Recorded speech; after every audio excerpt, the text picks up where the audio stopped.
ओशो खुश कैसे रहें? खुश रहने का सवाल जितना साधारण लगता है उतना ही गहरा भी है। हर व्यक्ति खुशी चाहता है, लेकिन उस खुशी की तलाश लोगों को अक्सर भटका देती है।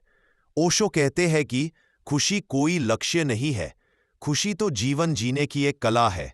जब जीवन सहज होता है, जब हम स्वयं को स्वीकार करते हैं, तब खुशी अपने आप आती है। आज की दुनिया में लोग खुशी को गलत जगह ढूंढ रहे हैं। पैसे में, रिश्तों में, नाम में, शोहरत में।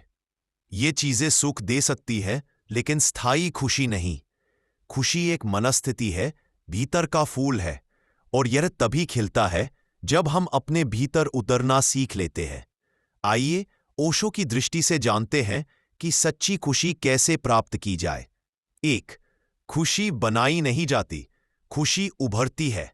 ओशो कहते हैं कि खुशी हमारे भीतर पहले से मौजूद है।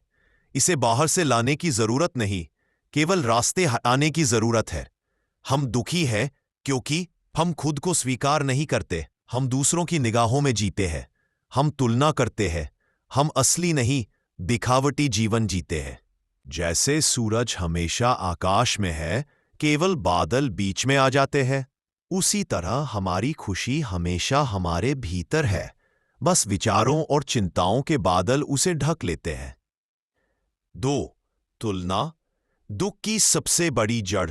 ओशो कहते हैं, जिस दिन तुमने तुलना करना छोड़ दिया, उसी दिन खुशी तुम्हारे घर आ जाएगी। हम दूसरों से तुलना करके खुद को दुखी कर लेते हैं। उसके पास बड़ा घर है, उसे ज्यादा सम्मान मिलता है, उसका जीवन आसान है, उसकी किस्मत अच्छी है। तुलना का खेल अनंत है, इसका अंत नहीं। तुलना का फल हमेशा हीनता या अहंकार होता है, और दोनों ही दुख देते हैं। आपकी यात्रा अनोखी है, आप जैसा है वैसा कोई और हो ही नहीं सकता। इस सच्चाई को स्वीकार करना ही खुशी की शुरुआत है। 3. वर्तमान में जीना, यही खुशी का रहस्य। ओशो कहते हैं कि मन 3 जगह रहता है। जहां केवल पछतावा है भविष्य, जहां केवल डर है वर्तमान, जहां जीवन है, जहां आनंद है। मन को वर्तमान में लाना ही ध्यान है। ध्यान कोई कठिन साधना नहीं है, बल्कि जागरूक सुबह की धूप, ताजी हवा, चाय की चुस्की, बच्चों की हंसी, पेड़ों का हरा रंग, वास्तविक आनंद इन्हीं छोटी छोटी चीजों में छुपा है। 6.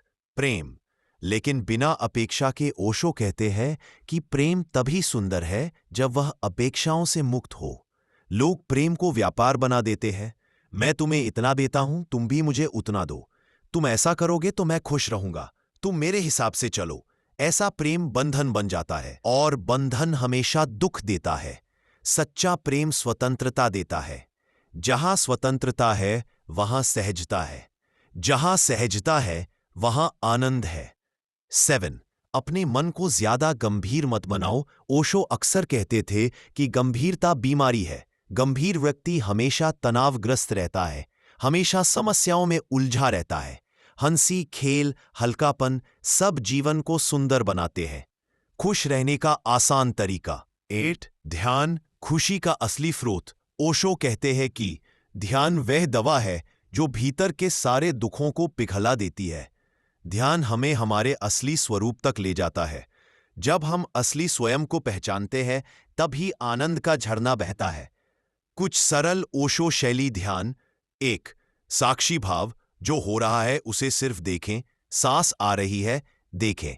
विचार चल रहे हैं, बस देखें, मत उलझें। तेज श्वास, भावनाओं को बाहर निकालना। नृत्य, मौन, इन सब के माध्यम से भीतर की भारी ऊर्जा निकल जाती है। ध्यान से मन के भीतर गहरा सुकून पैदा होता है, जो खुशी में बदल जाता है। 9. जो है उसे स्वीकार करना, और जो नहीं है उसे छोड़ देना। दुख इसलिए होता है क्योंकि हम जीवन से लड़ते रहते हैं। जो मिला नहीं उसके पीछे दुख, जो चला गया उसके पीछे दुख, जो है उसके लिए शिकायत। ओशो कहते हैं कि जीवन को स्वीकार कर लेना ही आनंद है। जो है वही पर्याप्त है। जब आप भीतर से हाँ कहना सीख जाते हैं, तब आप किसी भी परिस्थिति में खुश रहने लगते हैं। 10. अपने भीतर उतरो, वही आनंद है। हम जीवन भर बाहर खोजते रहे, लेकिन असली खजाना भीतर है। खुशी का द्वार बाहर नहीं, भीतर खुलता है। स्वयं को जानिए, स्वयं को महसूस कीजिए, भीतर की शांति को सुनिए, मन को शांत होने दीजिए। जब आप भीतर उतरते हैं तो पाते हैं कि आपकी खुशी कभी कहीं गई ही नहीं थी, आप ही उससे दूर हो गए थे। निष्कर्ष, ओशो कहते हैं कि खुशी एक फूल है और यह केवल तब खिलता है जब आप तुलना छोड़ते हैं, जीवन को सरल रखते हैं, प्रेम को स्वतंत्र करते हैं, वर्तमान में जीते हैं, स्वयं को स्वीकार करते हैं, ध्यान करते हैं, जीवन को हल्केपन से जीते हैं। खुशी बाहर नहीं मिलेगी, खुशी भीतर की रोशनी है, और जिसे स्वयं की खोज लग जाती है उसे खुशी पाने के लिए किसी और सहारे की आवश्यकता नहीं रहती। अगर मेरा बात अच्छा लगा तो मेरे चैनल को सब्सक्राइब कर लीजिए, बहुत आगे लेकर जाऊंगा। धन्यवाद।